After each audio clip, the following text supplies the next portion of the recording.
of faith. This is the way. Truth is, I am Iron Man. Tells me when you'll cement this.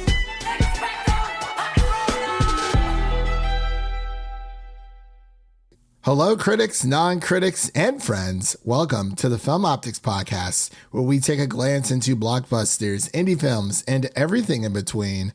I'm your host, Christian, and today I'm joined by my good friend / my co-host, Devin, alongside Mike Thomas, returning from the Chatter After / Collider / Amateur Otaku podcast. And today we're going to be giving our views and insights on the 7th episode of the HBO original series, The Last of Us, again, which is based on the video game of the same name. Episode 7 is titled Left Behind. And before we begin today's episode, you can listen to our podcast on podcast platforms around the internet. That includes Apple Podcasts, Spotify, Google Podcasts, and more. And if you are a new or seasoned listener to the show, we would love to hear from you guys. Follow us on Instagram and follow us on Twitter at Film Optix. That is Optix with an X. Or you can email us at filmoptix@gmail.com for any movie-related questions. Boys, gentlemen, what's going on? How's everyone's week been? It's really nice to have Mike back on the mic. I'm sorry. That was a really bad, that was a bad joke. That was awful. But if it makes terrible. you feel any better, whenever we're talking My Hero Academia on the Amateur Otaku, my screen name always changes to Present Mike because puns are stupid.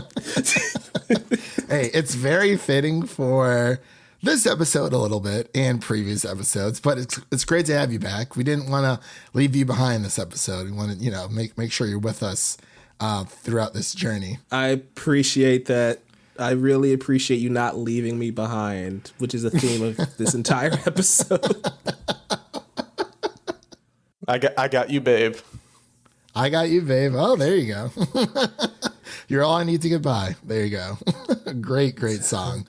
Guys, if you make it to the end of this episode, congratulations. You endured and survived these terrible puns. Yes. It's the name of the game with this show specifically. There's a whole book. Yeah. A whole book. But Mike, how's your weekend been, and what have you been watching lately? Yeah, my weekend's been great. I've been watching Moon Girl and Devil Dinosaur on Disney Plus, which is a fantastic series from the creators of Kim Possible, Futurama. There's a lot of talent behind that show. And we have an interview with the producers over at the Chatter After, so that was a lot of fun. Beautifully animated, great series. And just, crying my eyes out with another episode of The Last of Us. That's been my weekend so far. And yeah, it's been an emotional roller coaster. Thankfully, I had some animated shows and stuff to lift my spirits a bit after this one, because oof. Yeah, definitely.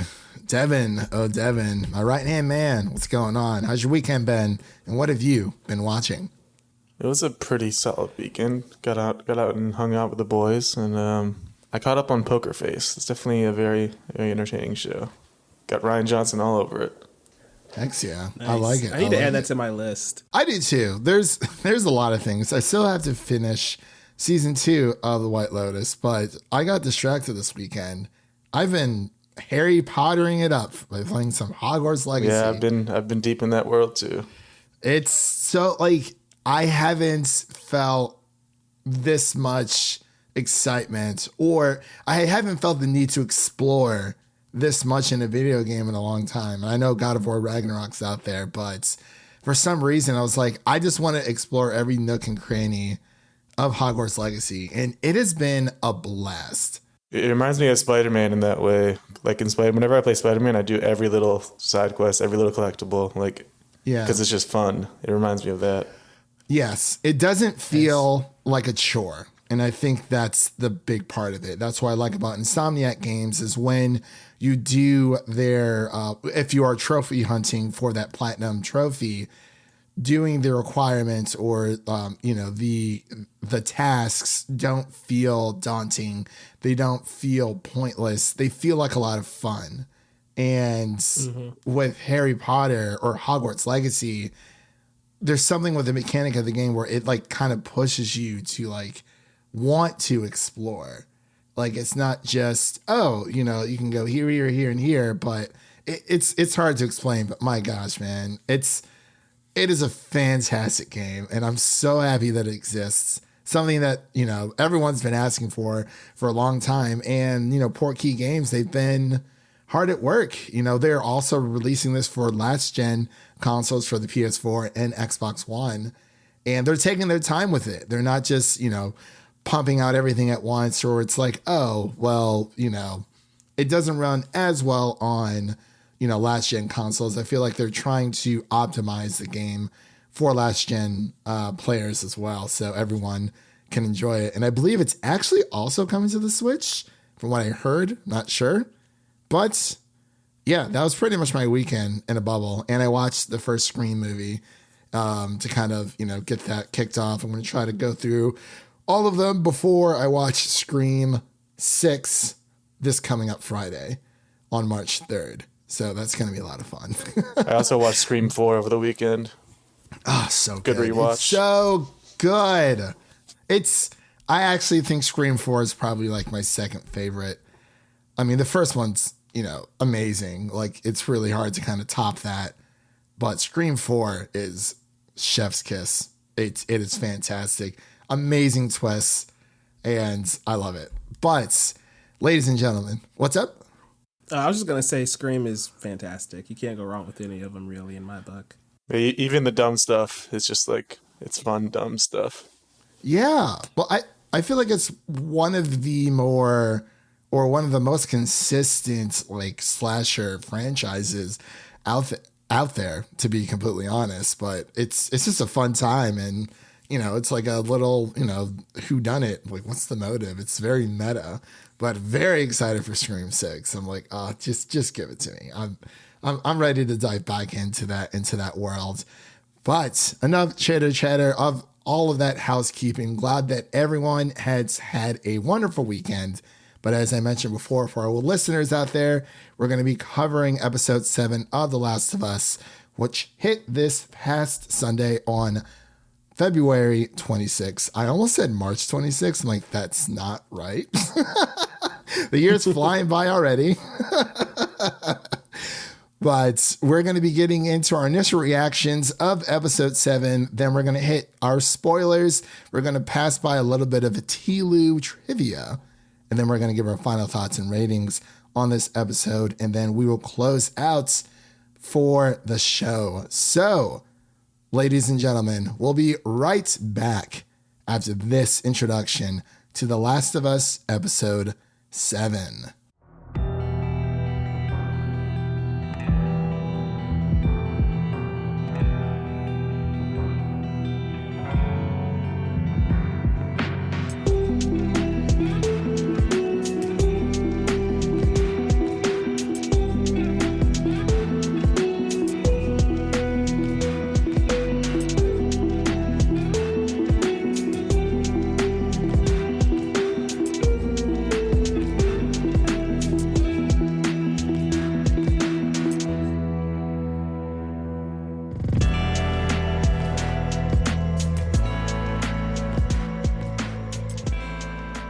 And we are back with our The Last of Us episode 7 review. Again, we're going to hit our initial reactions first. And the title of this episode is titled Left Behind. So we're going to get straight in to the nitty gritty. We're going to pass it over to Mike so he can give his initial reactions. Then we'll go to Devin, and then I will close out. So, Mr. Thomas, what did you think of this week's episode? Yeah, so Left Behind is a very interesting one because going off of what happened at the end of last week's episode, which is a crazy cliffhanger for those who don't know the video games, it's kind of weird that the driving force of this is a flashback, an Ellie-centered flashback. So that's kind of a hard sell, but once you get into it, I'm just completely invested, right? I love Ellie and her relationship with Riley. I think they portray that very, very well. It's also gives us another look at this entire world, right? We're seeing it from Ellie's perspective, where she grew up, and all that information is very different from what Joel has gone through. And so I think the world building there is just extremely well done, just because we get to see where she comes from and why she is the way she is, in contrast with Joel. And I think that's very important as we move further along in the story to properly develop Ellie as a character. And so having that deeper understanding of who she is, I think that makes this episode really strong. It's got those hard emotional beats like any other episode of The Last of Us. So it gets high marks for that. The use of Take On Me, I will never forgive Neil Druckman for ruining that song for me forever. It used to just be a fun 80s bop, right? And now I just associate it with pain every time I hear it. And it sucks. But yeah, those are my takeaways. It's a great episode. I know, right? Like he ruined it. It's the power of music. He did. the power Seriously. of music, indeed. All right. Yeah, Mike, I couldn't agree more. It has been a crazy ride this week's episode. Like you said, flashback central, but it is a driving force. And I'll get more into my initial reactions here in a bit, but I'm going to pass it over to Devin so we can give his. Unless you had something else to say, I'm sorry. I was just going to say it was great. I wanted to hear you guys' thoughts specifically because, again, I watched all of this a little bit ago with the screeners, and they didn't have episode titles and they didn't have previews. So it was very jarring going Visual from... effects? Visual effects were awful, but that's okay. We all knew it wasn't ready. But I wanted to hear your guys' thoughts because it was very shocking going straight into Left Behind without any previews or context for it. And it works for me for the most part, but I see a lot of people were kind of divisive on that. So I wanted to hear what you guys had to say. Okay. Well, yeah, let's pass it over to Devin so he can give his thoughts on this week's episode.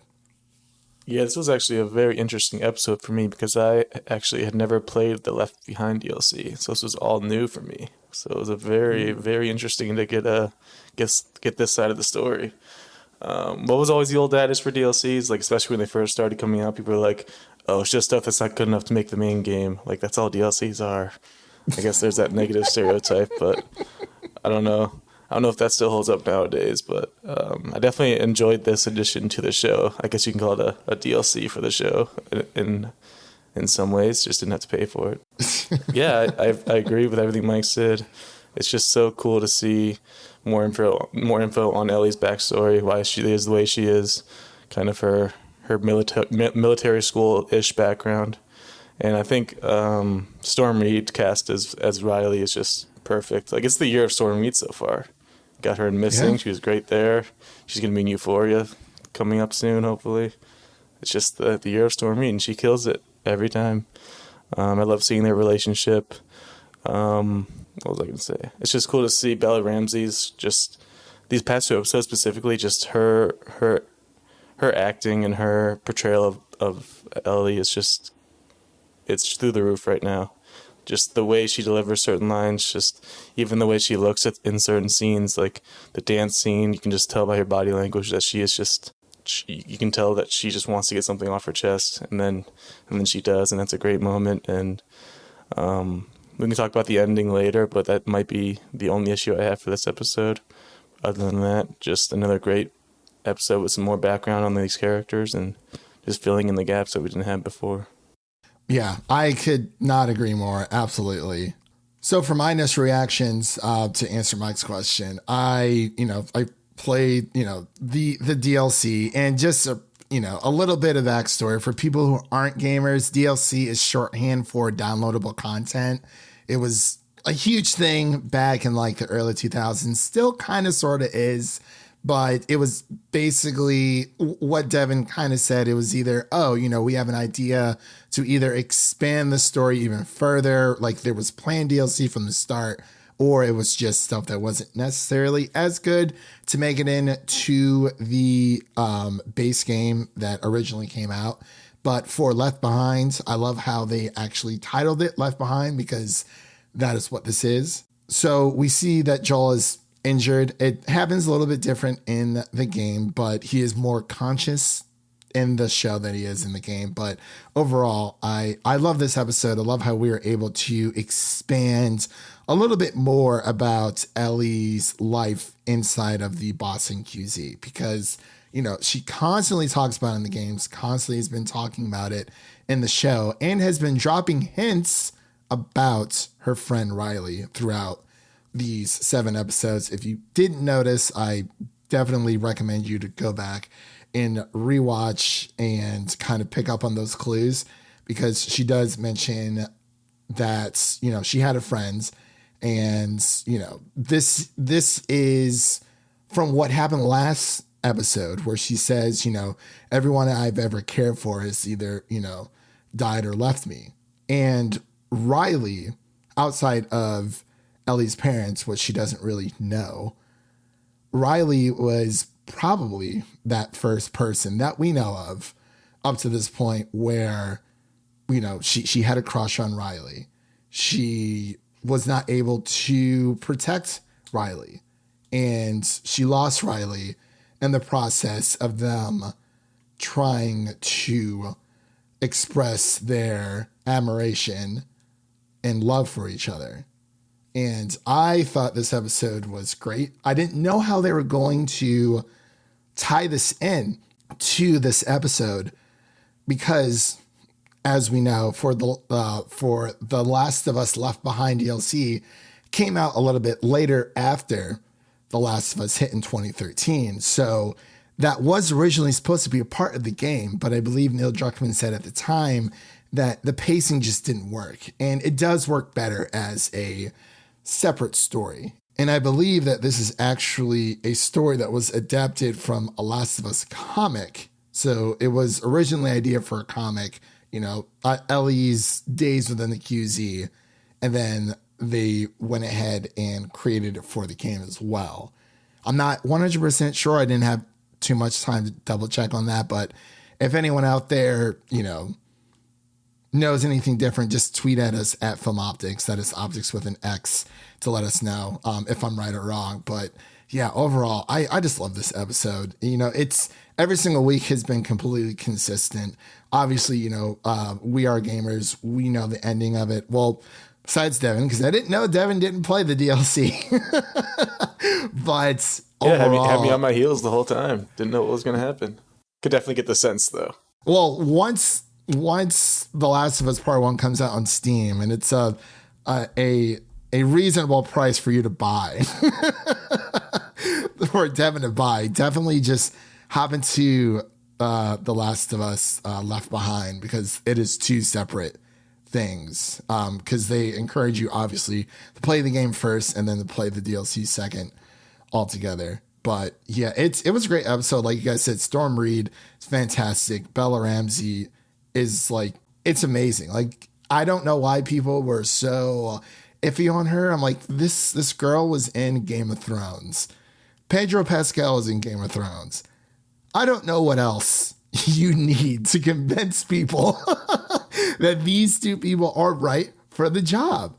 And Devin is right. Ellie is like, at first I was like, okay, it's not that I wasn't sure about Bella. I thought she was doing a good job, but it took me a while to say, you know, this is Ellie too. You know, it is a different version of Ellie. It is obviously not the Ellie from the video games, but she shares a lot of the same characteristics, and she acts her butt off. And it's, I don't know. There's one specific scene that I just got straight goosebumps with her delivery. It was just incredible. Yeah, and it's, you know, during the beginning, you know, episode, she's rummaging through all the cabinets like we do in the video games, trying to look for those shivs, trying to look for those band-aids, those ammos and whatnot. I'm like, yeah, if anyone wants to know how it's like playing The Last of Us, the video game, you spend 90% of your time doing what Ellie did during the beginning of this episode. I swear The Last of Us trained me to do that in every game I play. Do you know how many chests I open in God of War Ragnarok? That I don't even need it anymore. But it's just like, you never know when you're going to need this hack silver. And it's like, I'm thinking back and it's like, yeah, the Last of Us probably just ruined me for forever. I have to get everything just to be safe. Exactly. That's how it was in God of War. Literally, pretty much every game after The Last of Us, like anything in The Witcher, Wild Hunt, like anything in Hogwarts Legacy, anytime I see a chest, I'm like, if I can open it, I can open it. Sometimes you can't. This depends on where you are in the game. But like, yeah, like check everything. You never know when you're going to need it in a pinch. You never know. You're like, man. And then credits roll and you have 500 unused items. It's like, oh man, like, oh, my pack is full. And it's like, oh, let's sell some of this stuff and get some money for it. But yeah, to answer Mike's question, I loved it. I really did. I love how, Neil and Craig are able to, or especially Neil in this episode. This is the first episode that he's written, I believe, for the TV show. And someone else directed it. I forgot her name. But it was just written so well. And, this is a very personable story. And, we don't get as many action scenes. There's a few differences between the Left Behind game and the DLC here. But I think it flowed very well together. And I was worried about that at first. But now I'm like, oh, this works. I mean, they're still in that same situation, but we have 2 episodes left, and it's all people think they know pain now. That's all I'm gonna say. So you're telling us that they still have no idea what loss is? Seriously? No. Well, actually, in this episode, we finally, we are shown that Ellie, that famous line, "You have no idea what loss is," that Joel tells Ellie, we see that firsthand. And the way for Riley's fate, it plays out the same way as it does in the game. As in, we do not see certain events of her transformation and, the events therefore after. But was there anything else you guys wanted to touch on in our non-spoiler section before we hit spoilers? Yeah, I mean, let's get into the spoilers. Dirty deets. The dirty deeds. All right, ladies and gentlemen, we're about to hit into our spoiler section of The Last of Us, episode 7. So, that is your first warning for The Last of Us, episode 7 again. That is your second warning for The Last of Us, episode 7. So if you haven't seen it, go watch it. But we are now into our spoiler section of The Last of Us, episode 7. And I gotta say, I mean, me and Mike were kind of talking about this earlier. This first, right off the bat, Ellie is gay. I don't know why people are shocked for people who play the game, who don't know that, especially part 2 and or the Last of Us, DLC for Left Behind. I don't know if people have selective memory, but we're just going to put it out there. Ellie's gay. I guess you can get a bit of a pass for Bill because it wasn't like implicitly mentioned at any point in the game, but Ellie, it's like, come on, you got to know. Yeah. It's so funny. Sorry, God. No, I'm just saying it's so funny because like all these people are doing, like, I'm glad when I see somebody on social media say something dumb because I instantly know that they do not think and I can just block them immediately. Yes. Because how do you call yourself a fan of this franchise and then go off about how it's now woke, right? Did you not play The Last of Us Part 2? Did you not play Left Behind? Like, even like Devin's giving them a pass for Bill. I'm not. I'm sorry. Bill explicitly says my partner, and he gives Joel a look. True. And then you pick up the freaking note on the table. You see, this is why you got to grab everything, because if you grab the note on the table, you would clearly see what they were trying to communicate with you. So yeah, these fake fans that are like extremely homophobic, go away. Like, that makes no sense.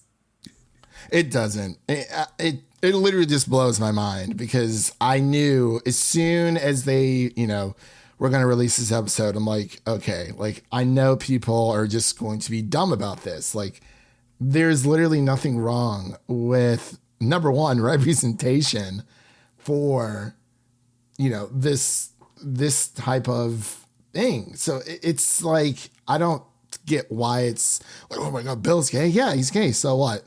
All right. Yeah, Ellie's gay too. Sweet. Like it doesn't change. It doesn't devalue their character. They're still amazing characters. I still love this franchise. It shouldn't even be a big thing. It's just, okay, it's their sexual preference. Cool.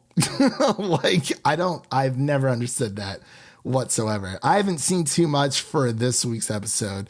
I've seen a few people, with YouTubers and whatnot. I'm sure Mike will probably get some comments for the Beyond the Clickers podcast when people are like, oh, it's woke garbage. I'm like, stop saying woke. And it's like, okay, if you generally didn't like the episode, feeling that it is filler, that's, okay, let's expand on that.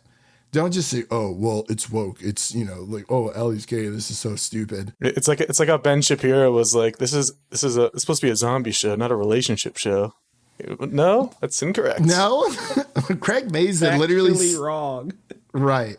Craig Mazin literally said that, there's going to be action scenes, but this adaptation for HBO is going to be about the characters. Now, I will say, I wish we would have gotten a little bit more of the clickers, because there are a lot of sequences or action sequences in the game for Left Behind that really just heighten the urgency. But I understand, you do have to cut corners sometimes. And, we've had a good amount of infected sprinkled throughout the season, but it is more about the people and the relationships.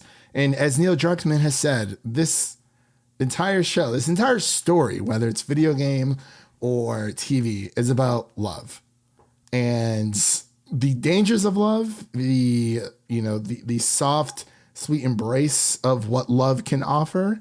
And, just love takes so many different forms, and sometimes it's good. Sometimes it's bad.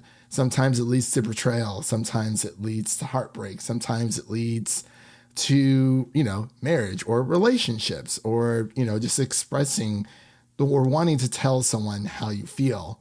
Because I was listening to the podcast and they were saying, it's different when you are gay, because they were saying how, Craig was saying how, when Ellie is, trying to sort out her feelings or trying to drop little hints for Riley, it's like, okay, she goes in for the kiss. And it's like one of the biggest risks she'll probably ever take, because Riley could say, oh, I don't feel that way, or, I don't feel that way about you, or, oh, sorry, that's not my sexual preference, kind of thing. And then Riley could have had this whole different outlook on Ellie, not just from the simple fact that Ellie got rejected, so, as, hey, I don't like you like that, but as a person altogether. So it's different, but I was listening to it, I was like, oh, you know what? That's very true when it comes to that. I can see that, happening, but I'm sorry, I'm on a rant here. It has been crazy, but let me pass it over to Mike and then Devin. Was there any spoiler plot points you guys wanted to talk about in this section? I'll let Devin go first because he's never seen this story before, so I really want to hear his thoughts. That is true. Yeah, Devin, go ahead. Yeah, the part I mentioned earlier where Bella Ramsey just kind of blew me away with the delivery was when she first realized she got bitten. Just that shock and like despair and pain all in one that you felt when she said no, and in that moment that just gave me a lot of goosebumps. I was like, whoa, was not expecting that, but that was definitely amazing. Just kind of how they sit down next to each other, knowing what their fates are. Well, I guess Ellie doesn't know that she is a superhero, but yeah, they're not going to make it out of this one. At least that's what they think, and just the despair of that and everything. And then I just love that dancing scene. It was a great song, first of all, and it was just cool seeing them with the masks on. And then Riley's a far superior dancer than Ellie, and I think Ellie knows that, but she's definitely got up there and gave it her best. Yeah. And then they take the masks off, and they have a nice smooch, and it's a very, very cool moment. you can tell Ellie it was just painful for her to not take that chance, and then she finally did it, and you can just see the relief in both of them, which was really cool. So yeah, it is this entire concept of, oh, let's ditch school during, not necessarily an apocalypse, but post pandemic, or this pandemic world, apocalyptic world that we're living in. And we see a little bit of Ellie's life within the QZ, where she's pissed that Riley left to go join the Fireflies. And, she gets the whole guidance counselor thing, you're not living up to your potential. It's like, my God, like how many times have I heard that throughout my entire life? Very, very annoying. And I'm sure everyone else out there has some relatable story with their teacher and or guidance counselor. And we have a little bit more backstory as to why Riley left the Boston QZ, because I believe it was Sergeant Kwan, or I can't really remember. I do apologize. But the counselor and or the officer had put Riley on like sewage duty or garbage duty. Oh, yeah. It's like, yeah, dirty jobs. I can see why she left. But let me pass it over to Mike. Mike, was there anything you wanted to bring up during our spoiler section that we haven't already? I apologize. I've been chatting over here like Chatty Cathy all day. No, it's great. It's great conversation.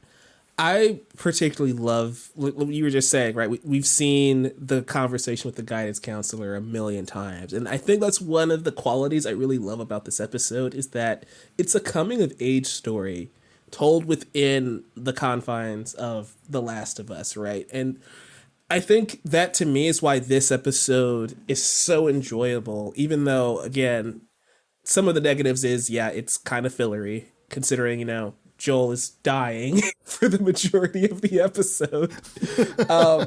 But yeah, so I really love that. And I even love, you mentioned you wanted a little bit more action in this episode, Christian. I think for me, it kind of works because it highlights the action we've had previously, right? Like Ellie and Riley were barely able to take down this one stalker. I think this is the phase of transformation it's in right now. It's a stalker. Yeah, I'm glad we got one in this episode. We didn't have one last episode. Yeah. Our first stalker. And like, they were fighting for their lives, and I would say they barely came away without dying, but no, they pretty much died. Ellie just has the start over health pack, right? She had limited invincibility in that moment. She has that mod turned on. She has a med kit. Yes.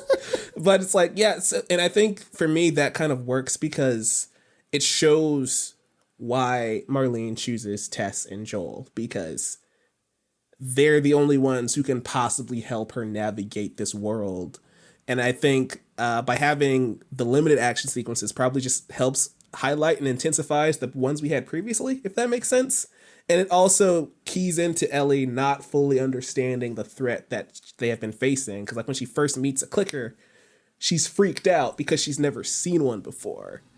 So I think it makes sense to kind of limit that for this one and just, again, highlight that youthfulness in Ellie and highlighting that she is very much a child and she's dealing with childlike emotions, with love, with survival, with her future, what she wants to do when she gets out of school. And like, I think all of those concepts are something that are really cool to introduce here because Joel is like 55 and his outlook of the world is vastly different from hers. Like she grew up in this messed up post-apocalyptic world, right? Like he experienced life before then. It's interesting to see her trying to navigate that as a young woman. So to me, that's why I really loved this episode and all the details, like Devin was saying, with Riley and the nuances in those performances I thought were just really well done. And so, yeah, it was a great episode. Yeah, you always love the childlike wonder that Ellie has, and she just nailed that this episode. Like even an escalator, like that's a wonder of them all, just because you've never seen it before. That just makes me love her even more, right? In retrospect, because I want everybody to remember she was infected like 2 weeks before she met Joel. So all of this is really fresh for her. when she first gets introduced to Joel and Tess in episode 1. So the fact that she was able to put on the brave face and smile through it and still crack jokes with her joke book as they went on this journey. And I know we do a little time skip a couple episodes ago, but I think that's just really powerful that she had to suck it up because that's just how life is in the world of The Last of Us. And that just makes me love those moments where we get those childlike wonder from her even more. I agree, like 100% with both of you guys. The childlike wonder, you know, the it's like the innocent effects. Like when, and this might be like a really long or like not a stretch of a correlation, but when you're watching or when I watch Dragon Ball, like the original Dragon Ball, it is obviously the story about Goku, but it is also a story about a kid with an innocent heart. And obviously him being on a new planet, much like Superman, you know, everything is new to them. You know, they are trying to navigate the world for the first time. You see Goku trying to understand, you know, what's the difference between a boy and a girl, or just every small little thing, like between like what a car is and, you know, what school is and everything when it comes to just learning what life is supposed to be about. But obviously with Ellie, you know, like we said, she grew up in the QZ. So when you have this elevator, like the first, you know, pseudo wonder that they kind of threw into the mix between her and Riley, like her face just lights up and she just has this smile that's just so innocent and so pure, where she's like, oh my gosh, you know, I'm in like a little mini playground in this mall. You know, we see how there's a lot of set pieces with like Victoria's Secrets. There was a small little GameStop reference in there as well. Like you could barely tell it was there, but like I noticed where it said GameStop, like it was more in the background. The set design was just amazing, how they made this mall look. It was fantastic. And I just love all the small little references. You know, we get the taco or not. Yeah. The macho taco and Subway's thrown in there as well. Like the attention to detail was insane. And I love Ellie's childlike wonder when it comes to this episode. She was just having a ball. They both were, her and Riley together. Just, you know, they thought that they were safe and that they could have a normal life for once.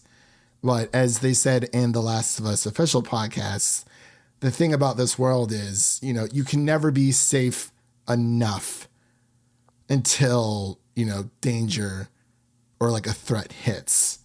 And then that is when, you know, the stalker comes out altogether. But I really have to commend HBO for requesting to connect this story with, you know, Joel, because originally it was just going to be left behind. Like they weren't going to have the beginning of the episode where, you know, Ellie is like rummaging through and Joel is telling her, I'm not going to make it. You need to go back to Tommy's. And that was a little bit of studio interference, but it worked because I feel like it needed that. Because if it didn't, it was going to throw so many people off. And it's just like, whoa.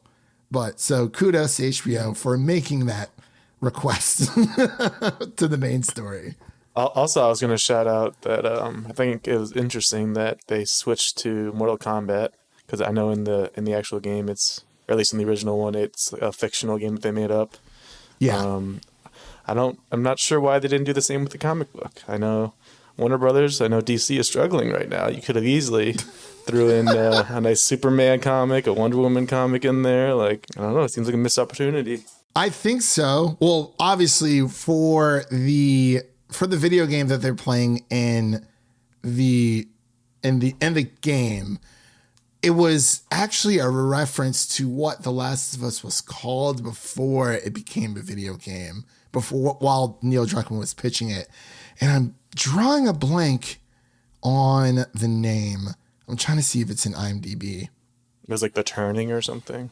Yes, The Turning. That is what The Last of Us was originally called when Neil was pitching it all together.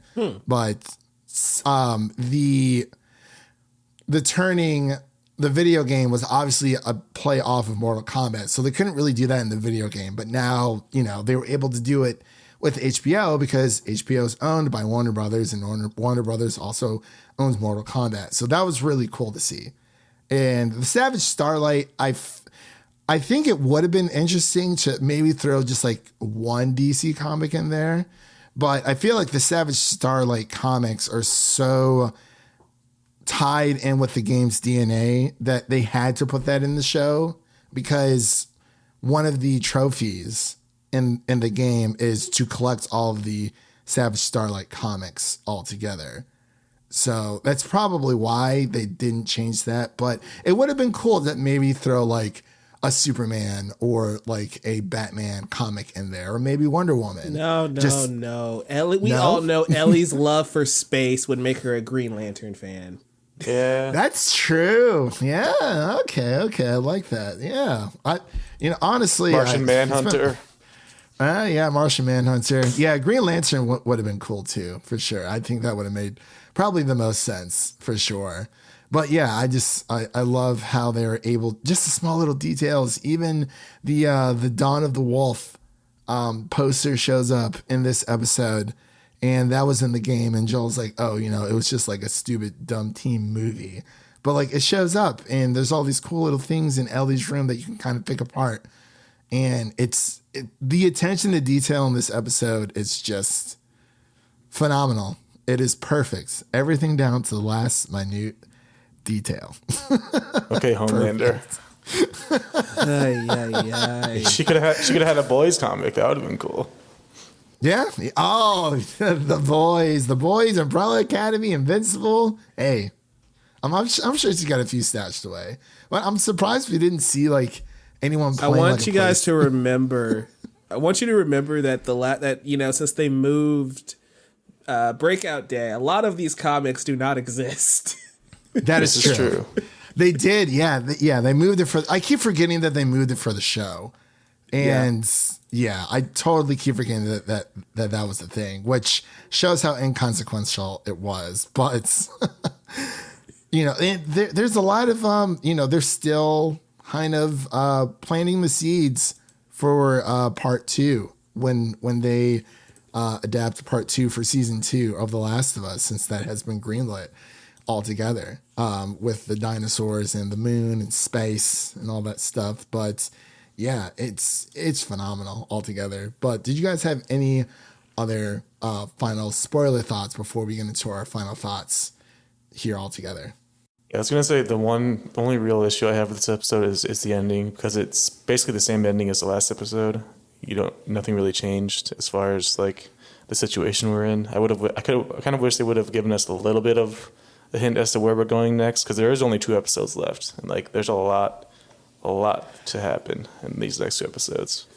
See, yeah. I was watching Chris Stuckman's review, and he said the same thing. Not that there isn't a lot left, but the fact that we already got like 2 episodes that were like an hour and 20 minutes, I feel as if 9 episodes is fine. Like they could cover, depending on how long the episodes are. I'm pretty sure next week's episode is definitely going to be one of the longest.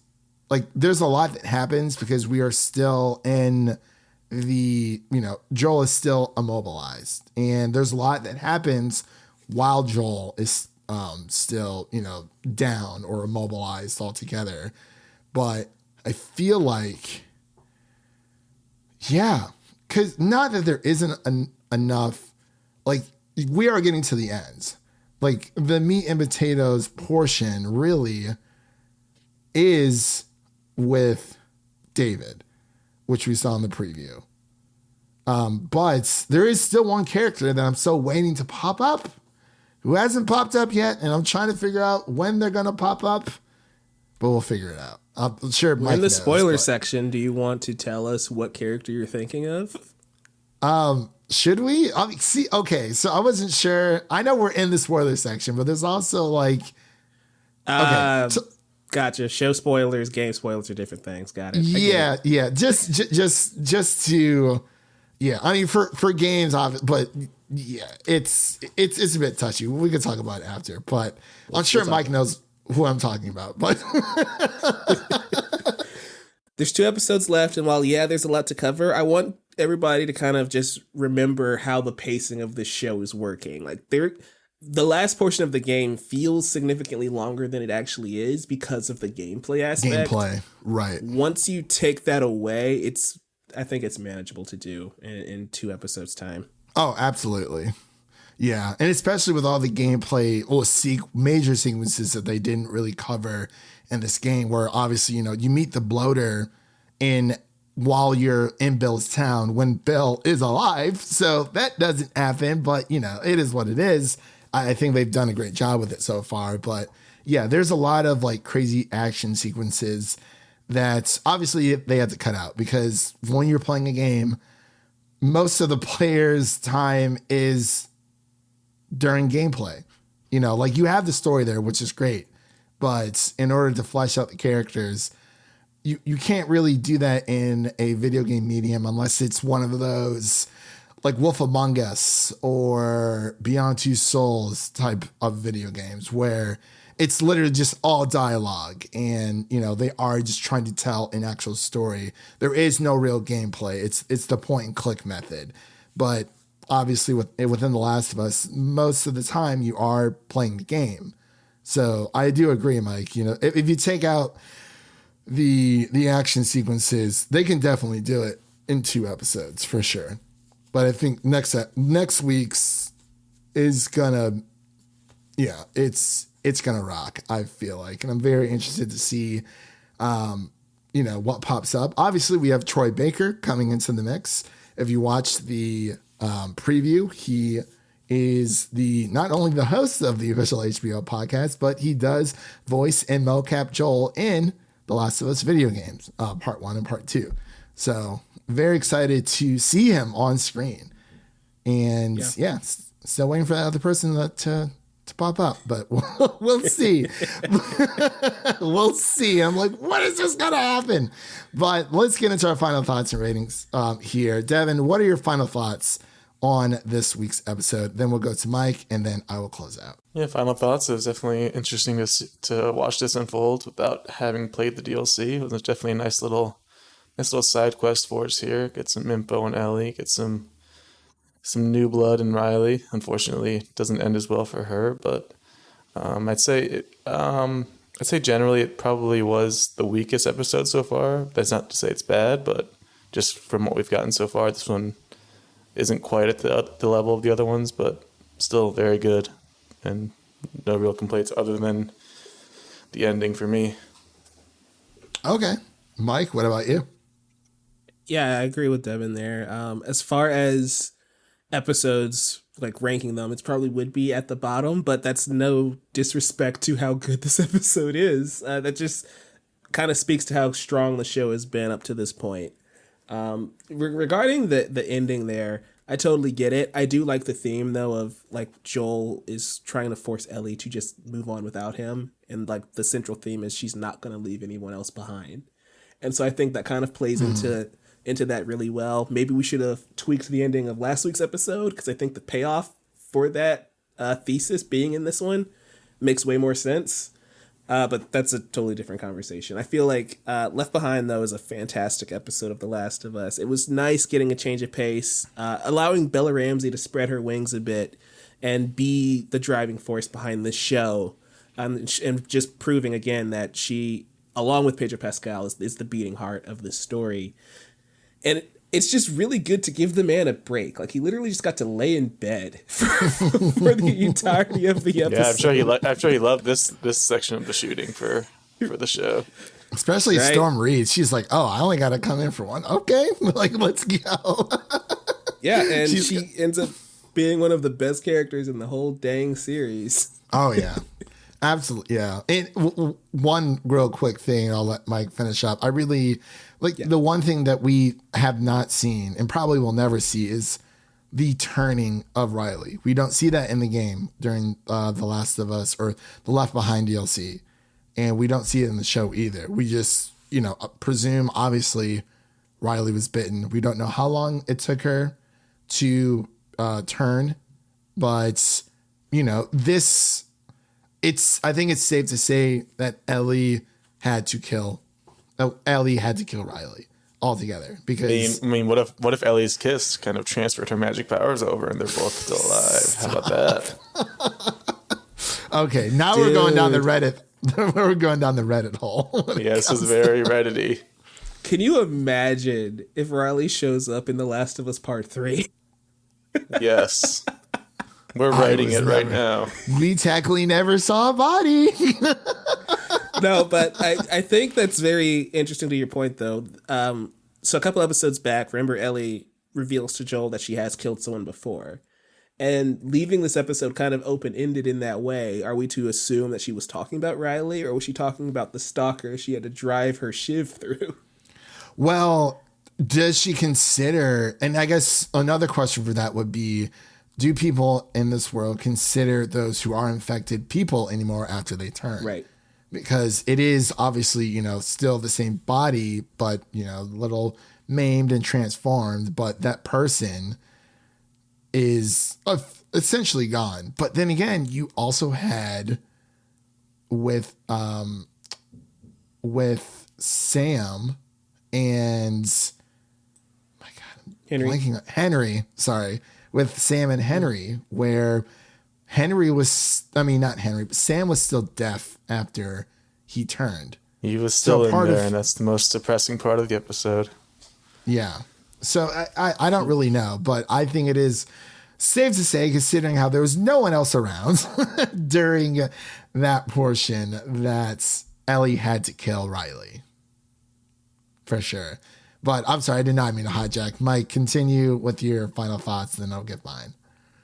No, that was pretty much it. It was a really great episode. I just feel really bad that Ellie, the best day of her life, was also one of the worst days of her life in that moment, and that just, it's awful. It just sucks. Like, these two girls can't even have fun at the mall for a day. That's how messed up this universe is. First date gone wrong. Literally. But yeah, for my final thoughts, they pretty much echo both Mike's and Devin's, where I don't know if I can ever rank these episodes, but I really liked what I saw, and I was just giddy the entire time. You know, anytime, like, it's like when Bella had like this big grin of a smile on her face, it was like you could tell how much she was just so giddy and just so innocent in that moment, to be like, hey, I'm going to the mall with my best friend who I haven't seen in about 3 weeks, who I thought that was dead, but, you know, nothing can go wrong. You know, it's me and Riley. We're fine. We're protected. And then obviously things hit the fan. But overall, every episode has just been so consistent. Like, obviously there hasn't been a single bad episode. When it comes to, I guess, you know, calling it the weakest episode, I think it was just the most, coming from obviously us who have played the games, we already know what's going to happen, so we're just interested to see how things are going to play out. But overall, I loved it. Like, I love I'm sure I'm going to love every single episode. They continually just blow me away with the small little changes that they make to fit this for a new medium. And I hope other video game adaptations, and heck, even live action animated adaptations do the same thing, because, you know, with the right team behind a certain project, you can make something truly special. And, you know, it's easily probably going to be one of my favorite TV shows of the year. When it comes to adaptations, video games, absolutely one of the best out there. But yeah, it was a great episode. I can't wait for next week's. And yeah, the penultimate episode is coming.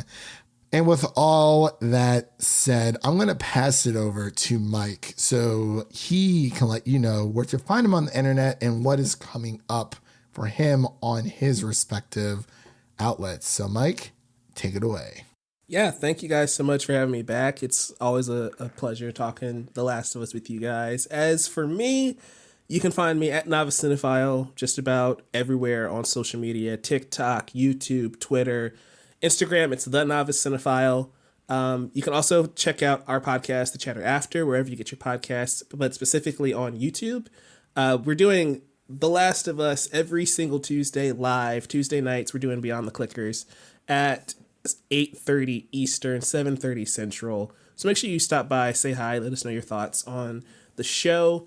And over at collider.com, every single week I'm doing Easter egg breakdowns for The Last of Us. One of my favorites this week was Macho Nacho, which is a fun nod between Left Behind and Uncharted 4, because we learned that Elena works at Macho Nacho, which is cool. Unfortunately, the freaking Tom Holland movies ignore Elena, so we're never going to get that reference. I hope you didn't just say movies plural, because we don't need another one. Oh, it's definitely coming. That movie made a decent amount of money at the box office, so it's going to happen. Oh, boy. But yeah, you can find me, Novice Cinephile, everywhere, and the Chatter After. All right. Thank you for that, Mike. And you can also find all of Mike's information in the episode notes of this podcast in the description below. And with all that said, that is a wrap on today's episode. If you like what you heard on today's episode, please subscribe to our podcast on your favorite podcast platform of choice. And make sure to follow us on Twitter and Instagram at Film Optix. That is Optix with an X, to stay in the know. And remember to always share an episode of our podcast with a friend, whether it be your mother, your brother, or your significant other. Make sure to share an episode of the Film Optix podcast with a movie lover in need. And now let's take a sneak peek at what's coming up on the show. So what's on deck for our show? We have episode 8 of The Last of Us that'll be hitting next week. And we also are going to be covering Creed 3 and Scream 6. And there's a lot of movies in March. Just to let everyone know, it actually kind of scares me. Like, I don't think we've had this much content hit in March since, like, I think it was 2021 when Zack Snyder's Justice League hit theater, or hit HBO Max, not theaters. Could not watch that in the theater. But we have this Mandalorian's coming out. We're going to be covering that. Creed 3, Scream 6, 65 the movie. We have The Last of Us finale, and the Oscars are going to be on the same night. Shazam 2, John Wick 4, Succession, the D&D movie, Ted Lasso. There's a lot happening in March. We're not going to be able to get to everything, but we're going to try to get to the things that we want to cover for you guys. So definitely just keep a lookout for us on Twitter for all of that jazz. That was just, not saying we're going to cover all that. Well, we might, I don't know, because we're a little crazy over here. But what is out now for you to listen to? You can listen to our Cocaine Bear review, a spoiler-free review that me and Devin covered together, as well as our Ant-Man Quantumania review. And you can listen to our episodes 1 through 6 reviews, where we talk about The Last of Us every single week for you guys. So with all that said, again, thank you all for listening. And remember, if you enjoy the show, leave us a 5-star rating and review on Apple Podcasts and Spotify, and follow us on Twitter and Instagram to stay in the know. That was Devin and Mike signing off, and we'll see you guys in the next one. Peace. Adios.